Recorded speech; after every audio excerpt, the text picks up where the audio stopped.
Good morning, everybody. I am relatively fresh out of bed. I brushed my teeth, washed my face, put a lotion on, all that kind of good stuff. But I'm feeling so much better. My hips hurt. I'm a little achy, but it's like a 2 or a 3 compared to an 8 to a 10. Non-stop pain. The only thing that I can think that I've done differently has been taking that Humira, which unfortunately I'm highly allergic to, or it's the steroid medication that they gave me, the massive dose of steroids injected, and the take-home steroids to control the allergic reaction I had all over my body from taking the Humira that made the difference. I'm not sure which one. Time will sort it out. Either way, I'm grateful. I haven't felt this good for today and yesterday, and I can't remember how long. I took yesterday as a grateful fluke, and I wasn't banking on any difference today, but I feel pretty good compared to how I usually feel. So, thank you, Lord. Thank you, thank you, thank you.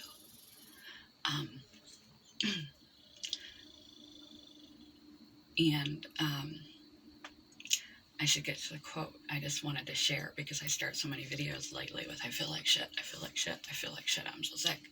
It's so much easier to be happy when you're not suffering in extreme pain and extreme exhaustion.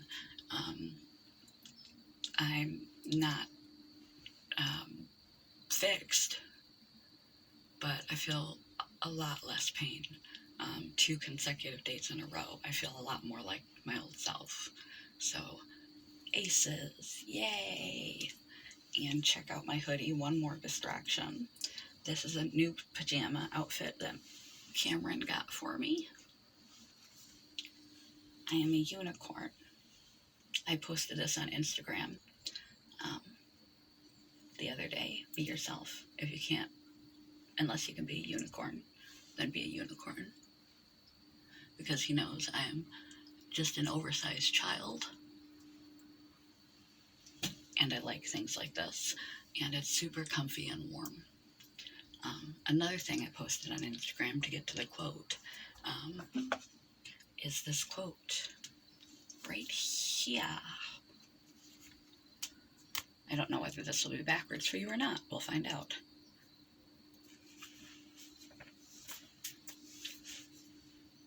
I don't have to attend every argument I'm invited to. And forgive the quality of this video. Just because my body's better doesn't mean my brain is functioning. But I'll take one. Just take that as a major win. Don't let the gift horse in the mouth. Don't complain. Blessed and fortunate today. People will incite you. People will irritate, annoy, frustrate, disappoint, agitate, and provoke. Flat out provoke you. There are 2 sides to every argument. Despite what any person does, even intentional provocation, slander, spreading horrible rumors about you, writing terrible comments on your social media, just being flat out cruel and mean, trying to prod you, provoke you into a fight. No one can make us feel any way we do not allow them to make us feel. It's like they're handing you a gift. Here's my gift. It's a really shitty gift, but they're handing you a gift. You can take it and take it in, or you can say, no thank you, not interested, and keep it out. keep it outside of you. Don't internalize what's being handed you, because no one can make you feel any kind of way. We modify reality and apply meaning to reality, and based on the meaning we apply to reality, we're going to have an emotional reaction. Not saying it's going to be pleasant, especially if the person is intentionally being awful. Sometimes they're not. Sometimes it's like somebody cuts you off in traffic. They're just a bad driver. They're not trying to ride your ass on the freeway. They just are not very good at driving. They're not trying to irritate you. They're not trying to frustrate you. They're not trying to pick a fight.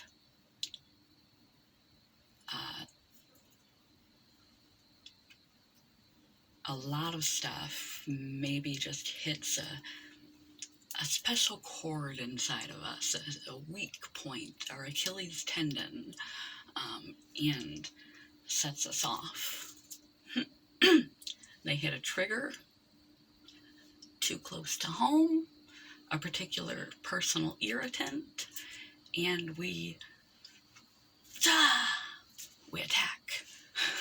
We go off. We react to something that isn't even an invitation to an argument. Like your partner coming home late and you have dinner and everything ready, and now it's cold and old and gross, and that hits a nerve. You have an option how to respond when they get home. You can tactfully take a pause, gather yourself, tactfully, calmly approach the situation in a more communicative manner, and try to understand why they were home so late, especially if they didn't inform you, and let them know what your feelings are, that you would like them to give you some sort of notice if they're going to be running late. You feel like they didn't take you into consideration,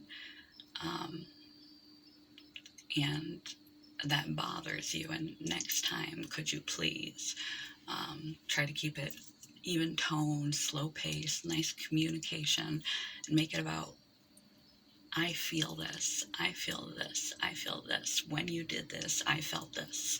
Try not to say, you made me feel, you did da-da-da. Because they can't make you feel. I can't reach through this screen and make you feel happy, and I can't make you feel sad. I can't make you feel disappointment. I can't make you feel anger.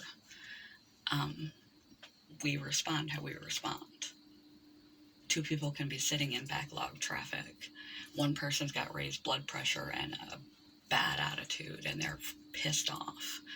And another person is chilling, listening to their favorite songs on the radio, going, sweet, few half an hour less work I gotta go to today. Bonus. And they're not stressing. It's how it's internalized. So be careful you're not too easily triggered. Recognize when you're being triggered, when you start to feel those. Pay attention to where anger shows up in your body. That knot in your throat. Maybe you catch yourself clenching your fist, or your jaw is tight. You get those tension headaches. You feel a little nauseous. You start to sweat. Whatever, your shoulders tighten up, your give. You can feel the anger rising in your body, even if you don't recognize it rising in your emotions. Recognize that you're in a prone state to react negatively to a situation. Take a pause, take a step back. A link to observe, describe, participate below, and assess it for what it is. Is your partner really trying to piss you off because they put the toilet paper roll on the wrong way? Or they didn't screw the lid on their drink and spilled it all over your brand new sofa? Or was it just an accident? Not an invitation to an argument. This comes down to self-insight, recognizing what emotion state we're in, being able to modify and calm ourselves down and analyze reality for what it is and approach a situation tactfully rather than aggressively. And then there are the others that are intentionally trying to pick fights through all manner of ways, trying to get you going. And you know what? They want to get you going. So if you give in and you participate in the actual physical fight, the loud, unnecessary arguing, name-calling, just anger and temper tantrum, or tears, because sometimes anger comes out in tears. You're so angry you cry. Have you ever had an ugly, angry cry? I have had several. I used to cry when I was angry all the time. That was my normal response. And then people think that you're weak or scared of them or something, when it's just you're just that angry and you're trying to hold it in, and so the water spills out of your face. But the simple truth is, you're in control of you. You're in control of how you choose to internalize it or let it roll off, because it's just one other person's opinion. And have some empathy. I've made videos about, very recently, I believe September 1st video, about everyone is fighting a battle that no one understands. There's something going on with that person that's causing them to behave in such a way. It doesn't have anything to do with you. They would treat anybody else, pretty much anybody else, that way, sooner or later. It doesn't have to do with you. There's something going on with them, causing them to behave in such a way. You don't have to accept the gift they're handing you. You don't have to take it in, internalize it, and allow it to boil you emotionally. When you recognize you're starting to get frustrated, use breathing techniques, stepping away from the situation, other techniques to chill yourself back down.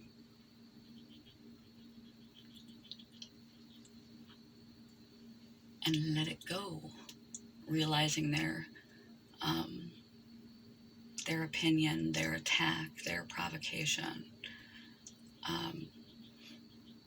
could be non-intentional. They're just hitting a trigger, or it's just an opinion. It's just their general demeanor. They do this all the time. And if they're regularly somebody who is constantly provoking you, like poking a bear with a stick, they're probably a toxic person that you shouldn't have in your friendship circle. If they're constantly being rude or cruel or inflammatory towards you, you probably don't even need to have them around. And that's your choice too, by and large, just to separate from toxic people like that. But arguments and fights happen. You can let it go. You can choose not to react at all. You can choose how you react. And if the person is intentionally trying to get you going, they will be highly disappointed. If you really want to get back at them, you want your revenge for them provoking you or being cruel or critical, etc. Don't let it faze you. Be happy, enjoy yourself, be kind to them. Don't let it change you. Don't let it get under your skin. And then they have completely not achieved what they were going for. They feel powerless and small, and that's probably the very reason why they are being so critical and cruel, is because they feel powerless and small, and attacking other people, being mean, being big and tough, makes them feel less small and insecure and insignificant. So if you are just gentle and kind and let it roll off, and don't join in, don't get ruffled, it will drive them insane.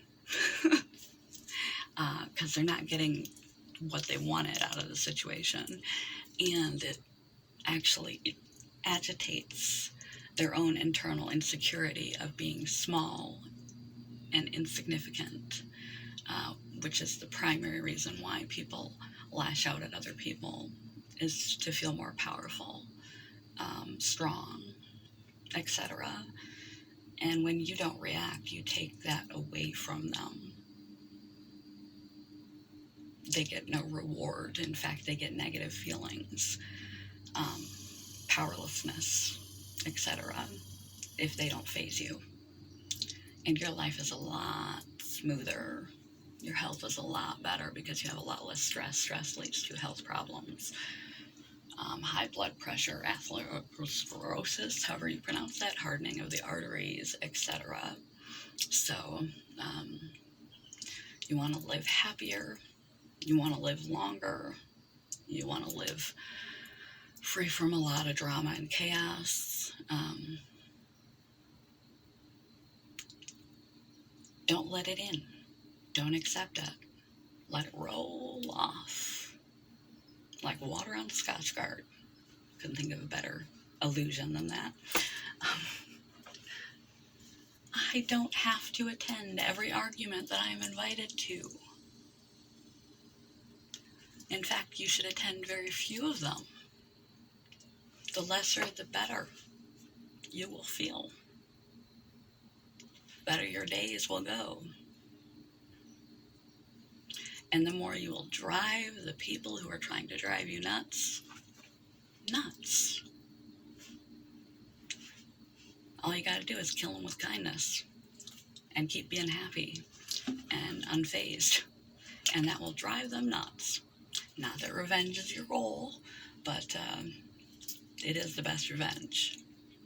Simply be happy with yourself, with your life, and completely unfazed. So,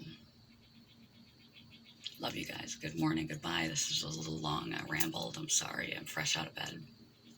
I'm not thinking clearly, but I feel great, like Tony the Tiger. But I'm not a tiger. I'm a unicorn. I'm a magical unicorn. I'm magic because I'm not in pain. Just think about it. Next time you will figure out where the anger lives in your body, and when you feel those physical sensations that are indicating your temperature is rising,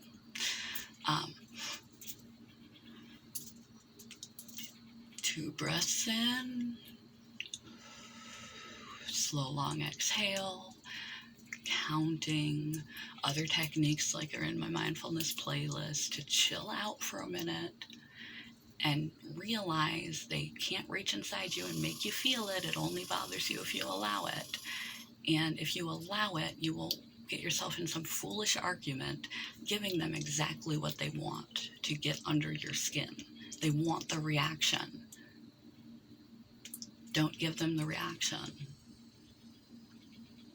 And give yourself a break from all the drama. You don't have to attend every fight that you are invited to. You also don't have to believe every stupid thing your brain thinks. Different idea, but important. Because we think a lot of awful things, particularly about ourselves. Just because it came out of your brain doesn't make it a fact. Dreams come out of our brain, and those are really non-factual. You don't have to believe every stupid thing your brain thinks, and you don't have to attend every fight you're invited to. Bye.